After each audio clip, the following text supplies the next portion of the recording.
एक जंगल में बबलू अपनी पत्नी पीलू के साथ रहता था। वो ऑटो रिक्शा चलाकर अपने परिवार का पालन पोषण करता था। उसी गांव में जाबाज चील एक गुंडा था। उसके पास पेट्रोल, डीजल और गैस का स्टेशन था। गांव में अकेले उसी के पेट्रोल पंप होने के कारण वो मनमानी दाम में ऑटो वालों को गैस बेचता था। एक दिन बबलू के पास हरिया आता है। हरिया एक साइंटिस्ट था। बबलू, ये ऑटो कैसा है? तुम तो लाल रंग का ऑटो चलाते थे, क्या तुमने नया ऑटो रिक्शा खरीदा है? तो बबलू कहता है, नहीं सर, नया ऑटो नहीं है मेरा। ऑटो रिक्शा तो बैंक वाले उठा के ले गए, क्योंकि मैंने अपना ईएमआई नहीं दिया था, इसलिए ये ऑटो मैंने खड़क सेठ से किराए पर लिया हूँ। तो हरिया कहता है, ये तो सीएनजी ऑटो जैसा है, माइलेज कितना देता है? तो बबलू कहता है, माइलेज कितना भी दे, क्या फायदा उसके साहब, उसके हिसाब से भाड़ा भी तो देना पड़ता है ना। पूरी जिंदगी भर मेहनत करने पर भी मेरे पास पैसे नहीं बचेंगे। तो हरिया कहता है, तो मैं तुम्हें पैसा देता हूँ, तुम अपना सीएनजी ऑटो खरीद लो, उससे तुम्हें बहुत फायदा होगा। तो बबलू कहता है, नहीं हरिया सर, वो जाबाज मनमाने दामों में गैस बेचता है, जिससे हमें फायदा नहीं होता है। बहुत बुरे फंसे हुए हैं। तो हरिया कहता है, अच्छा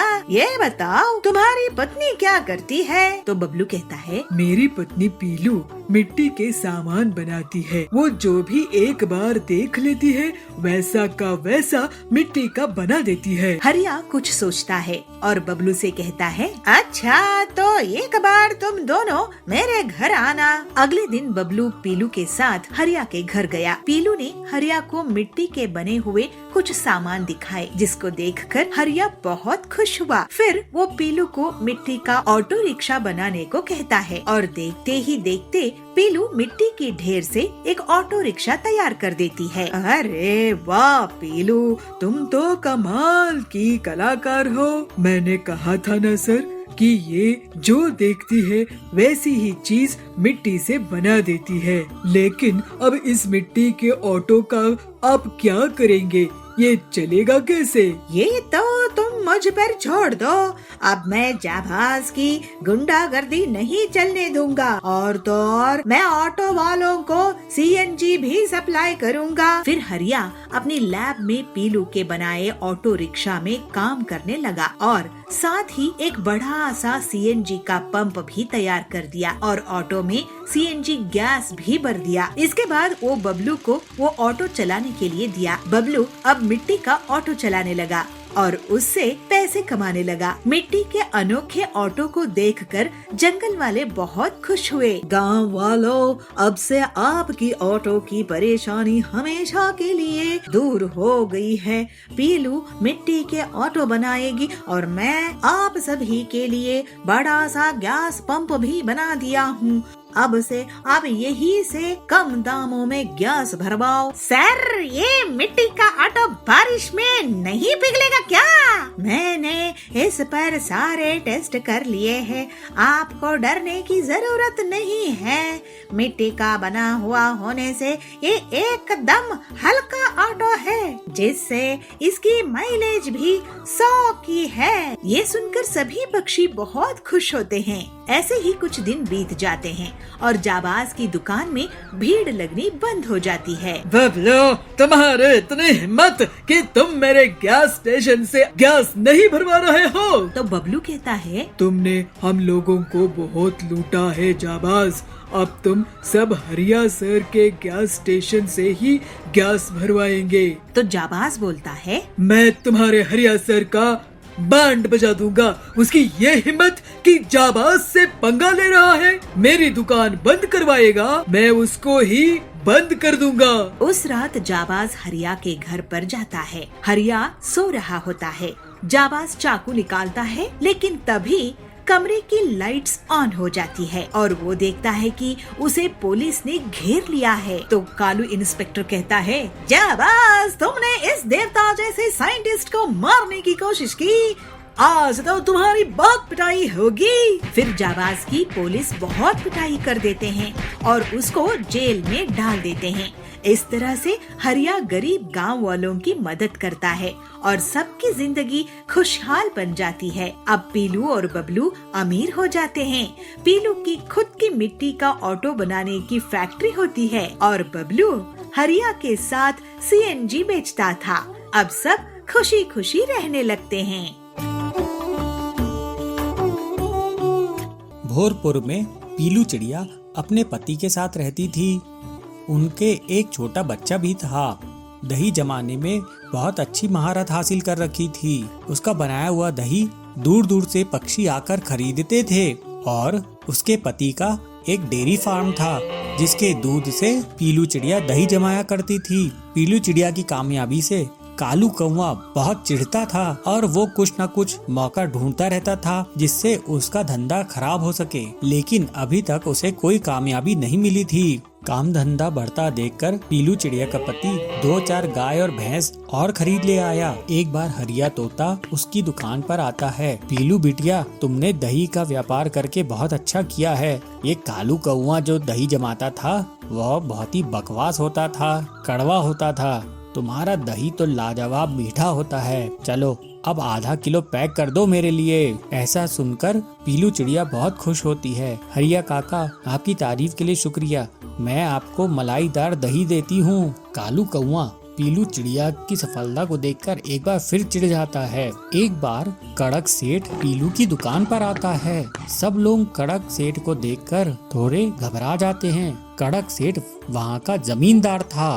पीलू जी, हमने सुना है आपका बनाया हुआ दही बहुत स्वादिष्ट होता है। उसकी लस्सी लाजवाब बनती है। जी मालिक, आपने बहुत सही सुना है। मैं बहुत होशियारी से दही जमाती हूँ, बहुत सावधानी से इसका रख रखाव करती हूँ, इसलिए इस दही का स्वाद बहुत अच्छा होता है। अच्छा ऐसा है तो थोड़ा दही हमें चखाओ। क्यों नहीं, ये लीजिए, ये दही चख के देखिए। कड़क जब पीलू के जमाए हुए दही को चखता है तो वो बहुत खुश होता है। तभी वहाँ पर कालू कौवा आता है और जमींदार की चाटुकारिता करने लगता है।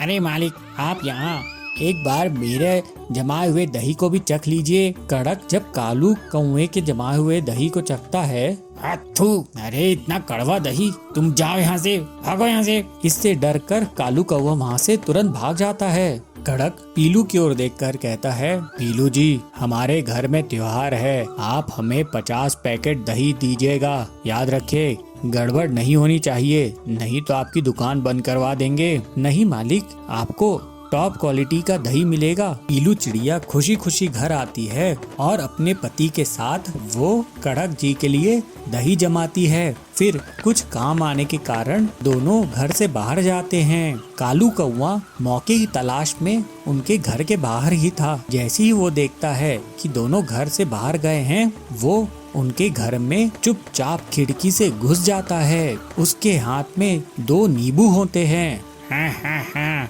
ये लोग बहुत ज्यादा कामयाब हो रहे हैं। मैं इनको कड़क की नजर में गिरा दूंगा और फिर इनकी दुकान बंद हो जाएगी। फिर देखता हूँ इनके पास पैसे कहाँ से आएंगे। ऐसा कहकर वो नींबू को दही में निचोड़ने लगता है और वहाँ से भाग जाता है। कुछ देर बाद जब पीलू और उसका पति घर लौटते हैं तो वो अपने बच्चे को चखने के लिए दही देते हैं। तू मम्मी, पापा, ये दही तो बहुत कड़वा है।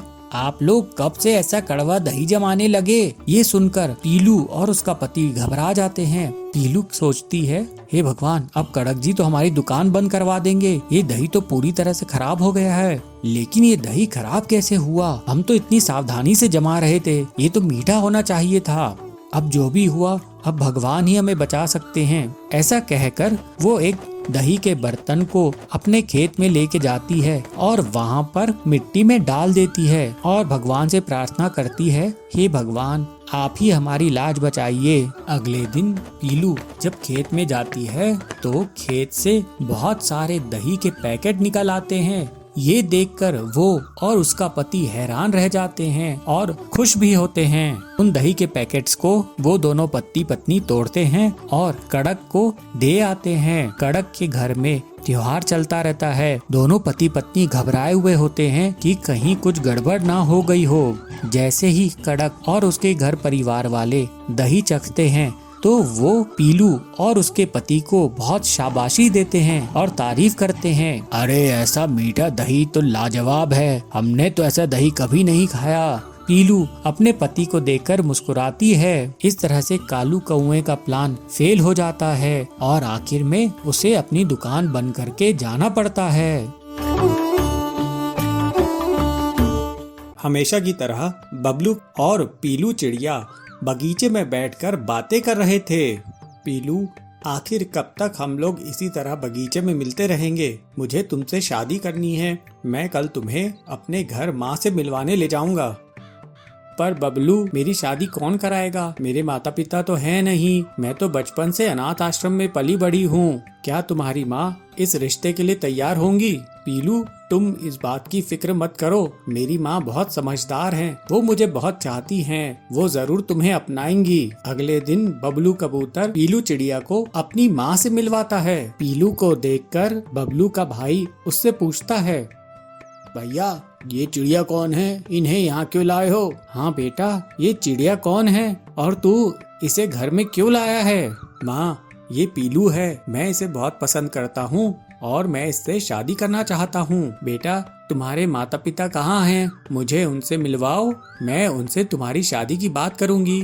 माँ जी, मेरे माँ बाप अब इस दुनिया में नहीं हैं। मैं अनाथ आश्रम में पली बढ़ी हूँ। मेरा बबलू के अलावा इस दुनिया में और कोई नहीं है। उसकी बात सुनकर बबलू की माँ भड़क जाती है और गुस्से से कहती है, बेटा तू पागल हो गया है क्या, जो इस अनाथ चिड़िया से शादी करेगा? तेरी शादी तो किसी ऊंचे खानदान में होगी। बस तुझे हाँ कहने की देरी है। हाँ भैया, माँ सही कह रही है। थोड़ा सोचो तो सही। इस अनाथ से शादी करके क्या तुम हम लोगों की नाक कटवाओगे? भैया, अगर आपने इससे शादी कर ली तो मेरी शादी में भी परेशानी होगी। ऐसा सुनकर पीलू चिड़िया वहाँ से चली जाती है। ऐसे बहुत दिन गुजर जाते हैं। फिर एक दिन बबलू कबूतर पीलू चिड़िया से छुपकर मंदिर में शादी कर लेता है। बबलू शादी करने के बाद पीलू चिड़िया को अपने घर लेकर आता है। अरे बेटा, तूने ये क्या कर दिया? मेरा घर बर्बाद कर दिया। तुझे ये अनाथ ही मिली थी शादी करने के लिए? तभी बबलू का भाई वहाँ आता है और अपनी माँ को कमरे में लेके जाता है। माँ, अब रोने धोने का क्या फायदा? भैया ने तो शादी कर ही ली है। अब हमें इस मनहूस चिड़िया को घर से बाहर निकालने का कोई उपाय सोचना होगा। मेरी मानो तो तुम पहले इस पीलू चिड़िया से अच्छा बर्ताव करना शुरू कर दो, फिर मौका देखकर इसे ठिकाने लगा देंगे। हाँ बेटा, तू सही कह रहा है, हमें ऐसा ही कुछ करना होगा। बबलू की माँ पीलू से बहुत अच्छा बर्ताव करने लगती है। वो एक बार पीलू को अपने पास बुलाती है। पीलू, मैंने तुझे अपनी बहू की तरह स्वीकार कर लिया है। मुझे तू माफ कर दे। मैं अपने किए पर बहुत शर्मिंदा हूँ। अपनी सास की बात सुनकर पीलू चिड़िया बहुत खुश हो जाती है। काफी समय बाद पीलू चिड़िया गर्भवती हो जाती है। पीलू चिड़िया अपने गर्भवती होने की बात किसी को नहीं बताती है। वो सोचती है कि जब शाम में बबलू आएगा तो सबसे पहले वो उसी को ये खुशखबरी देगी। बबलू शाम में घर लौटता है तो पीलू चिड़िया उसे ये खुशखबरी देती है। बबलू बहुत खुश होता है। अगले दिन बबलू अपने किसी काम से जंगल से बाहर चला जाता है। उसकी गैर हाजिरी में उसका भाई माँ से कहता है, माँ, भैया बाहर हैं। इस अनाथ चिड़िया को ठिकाने लगाने का मौका इससे अच्छा हमें नहीं मिलेगा। उन दोनों की बातें पीलू चिड़िया सुन लेती है और रात में जब माँ बेटा सो जाते हैं तो पीलू चिड़िया घर छोड़कर भाग जाती है। जब बबलू कबूतर घर वापस आता है, देखा बेटा, मैं कहती थी ना, किसी अनाथ लड़की से शादी मत कर। देख वो कैसे घर से भाग गई है। एक दिन बबलू कबूतर नदी किनारे बैठा रहता है। वो बहुत दुखी होता है। उड़कर वो उस बगीचे में जाता है जहाँ वो पीलू चिड़िया से मिला करता था। तभी पीलू चिड़िया वहाँ पहुँचती है और बबलू को सारी बात बताती है। बबलू ये सुनकर हैरान हो जाता है। वो घर जाकर अपनी माँ से और अपने भाई से ये सवाल करता है कि उसकी पत्नी जब गर्भवती थी तो क्या वे उसे मारना चाहते थे? ये सुनकर बबलू की माँ और उसका भाई शर्मिंदा हो जाते हैं। बबलू समझ जाता है और वो अपनी पत्नी के साथ अलग से रहने लगता है। कुछ दिनों बाद उनको एक बहुत प्यारी सी बच्ची होती है। वो लोग अब हंसी खुशी अपना जीवन व्यतीत करने लगते हैं। एक शहर में भल्लू भालू रहता था। वो खाने पीने का बहुत शौकीन था। तोता उसका बहुत अच्छा दोस्त था। वो बहुत समझदार था और अच्छे और बुरे की पहचान रखता था। भल्लू ताकतवर था, इसी वजह से सींगू गेंडा उसके साथ दोस्ती करने को देखता था। भल्लू कैसे हो? तुम तो मेरे साथ घूमते ही नहीं हो और उस पिद्दी तोते से दोस्ती करके रखे हो। तुम्हें तो अपने जैसे ताकतवर लोगों के साथ उठना बैठना चाहिए। तोता बहुत अच्छे मन का है, वो मेरा बचपन से दोस्त है। बचपन की बात अलग होती है, कमजोर लोगों के साथ रहने से बदनामी होती है। मेरे साथ घूमो, हमसे ज्यादा ताकतवर इस पूरे इलाके में कोई नहीं है, हमारा दम रहेगा। वैसे तो तुम ठीक कह रहे हो। और इस तरह से भल्लू सींगू की चाल में फंस जाता है। अब हर दिन उसी से मिलता था और उसकी ताकत के घमंड में वो भी घमंडी हो जाता है। अब भल्लू तोता से नहीं मिलता था और पूरे इलाके में सींगू के साथ ताकत के घमंड दिखाते हुए घूमता रहता था। एक दिन तोता उसके पास आकर कहता है, भल्लू सींगू की संगत छोड़ दो, तुम गंदे बनते जा रहे हो। तोता, तुम छोटे हो, तुम ताकत का प्रभाव नहीं समझोगे। तुम्हारी मर्जी। भल्लू, पास में ही मगरू रहता है, उसको मछलियों की दुकान है। वो मुझसे मछलियों का पैसा मांग रहा है। चलो हम चलकर उसको सबक सिखाते हैं, उसकी पूरी मछलियाँ चुरा लेते हैं। तुम्हें उसने परेशान किया, अब तो हमें उसे सबक सिखाना ही चाहिए। भल्लू और सींगू मगरू के घर जाते हैं। मगरू उस समय नहीं था। भल्लू, तुम मछलियाँ चुराओ, मैं बाहर नजर रखता हूँ, कोई आएगा तो मैं तुम्हें आवाज दे दूंगा। और भल्लू मछलियाँ चुराने में लग जाता है। तभी वहाँ पर मगरू आ जाता है। मगरू को देखकर सींगू वहाँ से भाग जाता है। मगरू भल्लू को चोरी करता देखकर गुस्से में आ जाता है और वो मछली पकड़ने का जाल फेंक कर भल्लू को पकड़ लेता है। सींगू, बचाओ, कहाँ हो? तुम्हारा दोस्त सींगू भाग गया है। भल्लू की बहुत पिटाई हो जाती है। तोता को जब पता चलता है तो वो वहाँ आ जाता है और भल्लू को मगरू से माफी मांगने के लिए कहता है। मुझे माफ कर दो मगरू भाई, मैं ताकत और बुरी संगत में बहक गया था। अगर तोता तुम्हारे लिए नहीं आता भल्लू तो तुम जेल में होते। मुझे माफ कर दो तोता भाई, तुम मेरे सच्चे दोस्त हो। मुझे बुरी संगत में रहने का नुकसान भुगतना पड़ा। बुरे लोग तो सिर्फ मुसीबत में ही फंसा सकते हैं। भल्लू अब से किसी बुरी संगत में नहीं रहता था।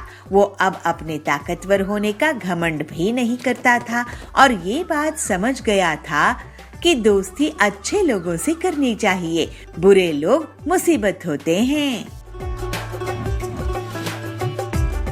एक गांव में पिंकी नाम की बंदरियां अपनी मम्मी चंपा लोमड़ी और पापा चिंकू हाथी के साथ रहती थी। पिंकी की मम्मी चंपा बहुत ही सुंदर थी, साथ ही वो बहुत अच्छा मेकअप करना भी जानती थी, इसलिए सभी उसकी बहुत तारीफ करते थे। पिंकी भी जब जब मम्मी को मेकअप करते देखती तो उसका भी मन मेकअप करने का करता। एक दिन जब वो बाजार जा रही थी तो उसकी मम्मी अपना मेकअप करने लगी। तब पिंकी ने अपनी मम्मी से कहा, मम्मी मुझे भी मेकअप करना है और आपके जितना सुंदर बनना है। नहीं, बिल्कुल नहीं, तुम अभी बहुत छोटी हो और छोटे बच्चों को मेकअप नहीं करना चाहिए। ये तो हम जैसे बड़े लोगों के लिए है, इसलिए कभी भी इसको यूज नहीं करना। जब बड़ी हो जाओगी तब मेकअप लगाना। पिंकी मम्मी की बात मान जाती है और उनके साथ बाजार जाती है। बाजार में पिंकी को उसके स्कूल में पढ़ने वाली एक दोस्त मिल जाती है जिसका नाम चुनमुन खरगोशनी था। चुनमुन भी अपनी मम्मी के साथ बाजार आई हुई थी। अरे पिंकी मम्मी, आप हैं ये? आप तो मेकअप में बहुत सुंदर लग रही हैं। ऐसा लग रहा है जैसे कोई मैडम चली आ रही हो।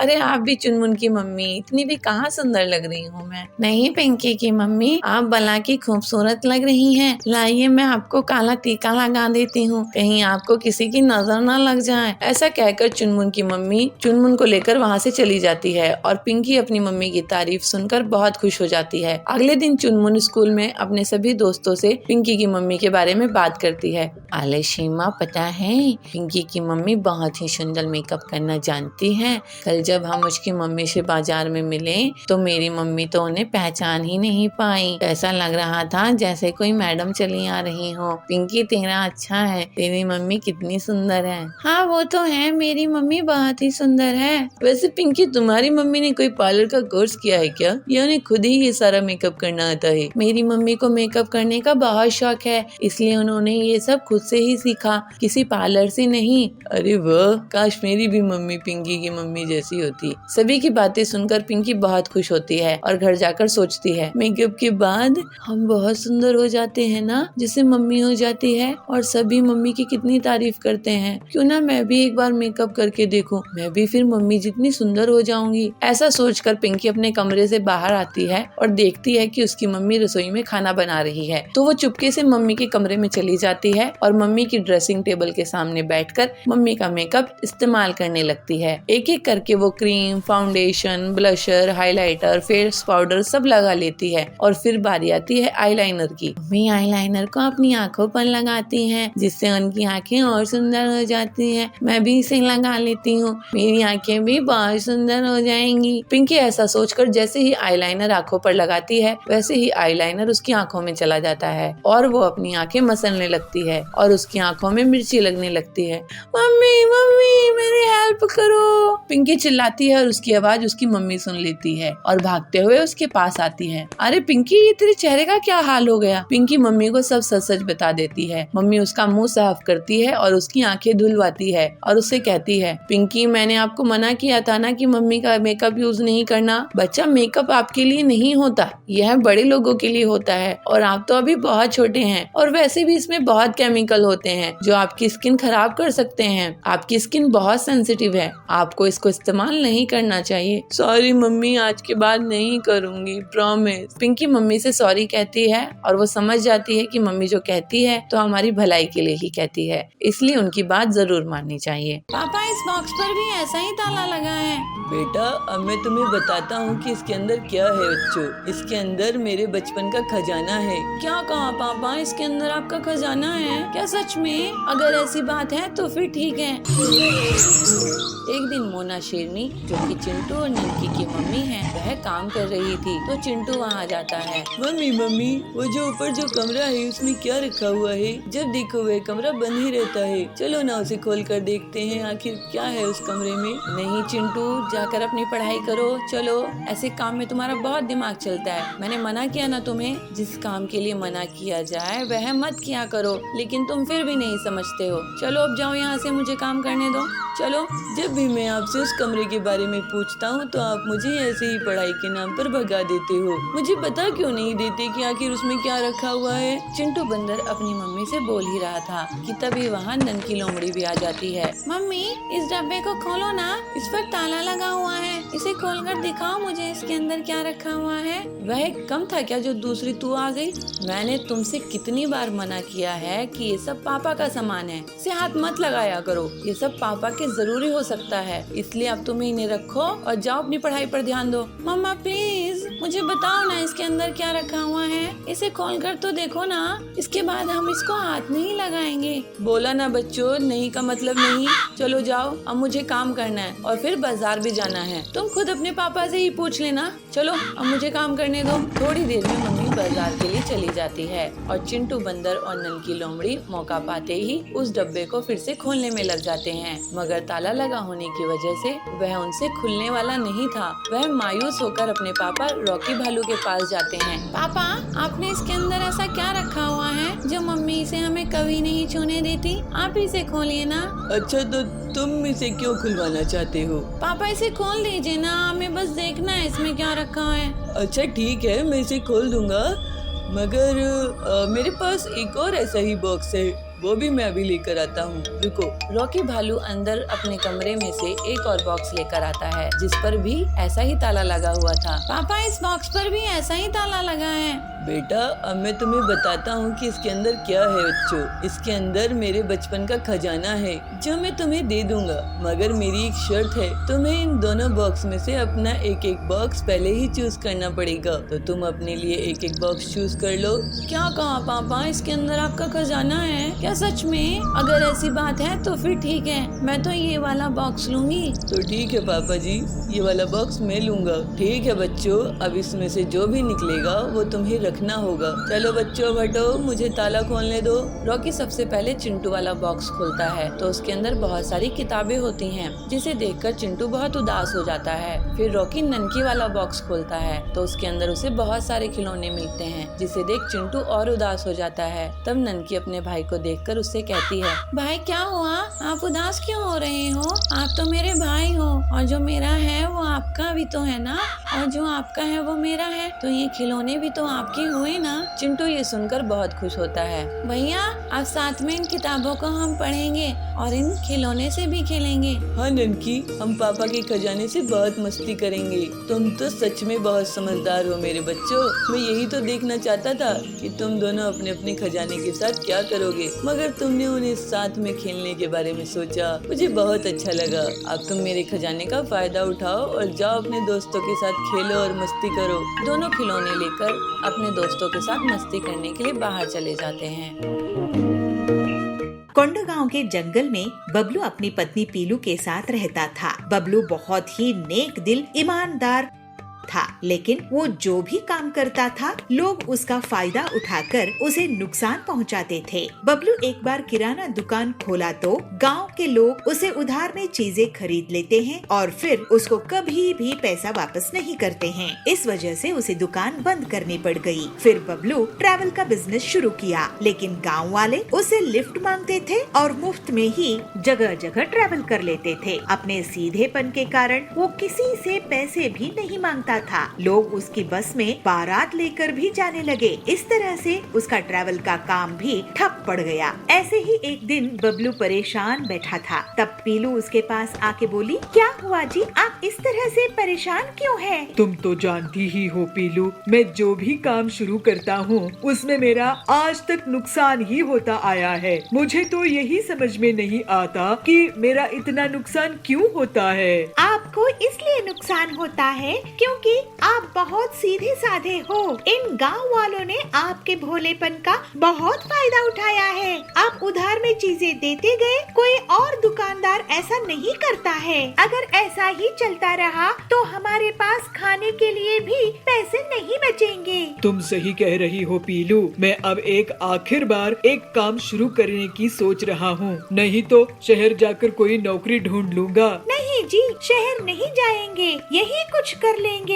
ठीक है, लेकिन एक आखिरी बार मैं कोशिश करता हूँ। कुछ दिनों बाद बबलू पीलू से कहता है, पीलू, मैं बाजार घूमकर देख रहा था कि कहाँ क्या मिलता है। मैंने पाया कि हमारे गांव में फलों की दुकान तो है ही नहीं। गांव वाले पड़ोस के गांव से फल खरीद कर लाते हैं, इसलिए मैं सोच रहा हूँ कि मैं फलों की एक दुकान लगा दूँ। ये तो सच में बहुत अच्छा आइडिया है, लेकिन इस बार आप किसी को उधार नहीं दोगे। नहीं, अब मैं अपनी आखिरी जमा पूंजी लगा रहा हूँ, इसको मैं बर्बाद होने नहीं दूंगा। फिर जल्द ही बबलू अपनी फलों की दुकान खोल लेता है, लेकिन बहुत से गांव वाले अभी भी उससे बिना पैसे दिए फल ले जाते थे। एक दिन पीलू भी उसकी दुकान में इसीलिए बैठ जाती है कि लोग बिना पैसे दिए फल ना ले जा पाए। एक दिन हरिया काका उनके यहाँ आता है। पीलू, तुम्हारी दुकान में ड्रैगन फ्रूट है क्या? हरिया काका, ये लीजिए ड्रैगन फ्रूट, ये बहुत ही स्वादिष्ट होता है, लेकिन महंगा है। स्वादिष्ट तो होता है, लेकिन फायदेमंद भी बहुत होता है। और रही बात कीमत की, तो सेहत से बढ़कर क्या कीमत है। अभी मौसम बदलने वाला है और ये इन्फेक्शन से बचाएगा। मुझे ये 5 किलो दे दो। हरिया के जाने के बाद सुनिए जी, हरिया काका क्या कह के गए हैं कि इन्फेक्शन होने का डर है मौसम बदलने से। हाँ, अगर ऐसा होगा तो ड्रैगन फ्रूट से लोगों को इन्फेक्शन होने से बचाया जा सकता है। इसका मतलब हम और ड्रैगन फ्रूट बेच सकेंगे। देखो, गांव वाले ऐसे ही इसे नहीं खरीदेंगे। हम क्यों ना फ्रूट सलाद बनाकर बेचे। कुछ ही दिनों में लोगों को इन्फेक्शन होना शुरू हो जाता है और हरिया काका सबको ड्रैगन फ्रूट खाने की सलाह देता है। इस तरह से बबलू और पीलू की दुकान में लोग इकट्ठा होने लगते हैं। सुनिए, मैं आप लोगों को अब से मुफ्त में या उधार में कुछ नहीं दूंगा। आपको अपनी सेहत का ख्याल रखना है तो पैसे देकर फ्रूट सलाद लो। बबलू की बात सुनकर लोग सोच में पड़ जाते हैं, लेकिन फिर इन्फेक्शन से बचने के लिए वो बढ़ चढ़कर पैसे देते हैं। इस तरह से लोगों की सेहत भी सुधारने लगती है और लोग अब सबक ले लिए कि कोई भी अच्छी चीज मुफ्त में नहीं आती। फिर कुछ ही दिनों में बबलू और पीलू बहुत अमीर हो गए और बबलू ने सुपर स्टोर शुरू किया। अब से गांव वाले उससे पैसे देकर ही सामान लेते थे। इस तरह सभी खुशी खुशी रहने लगे।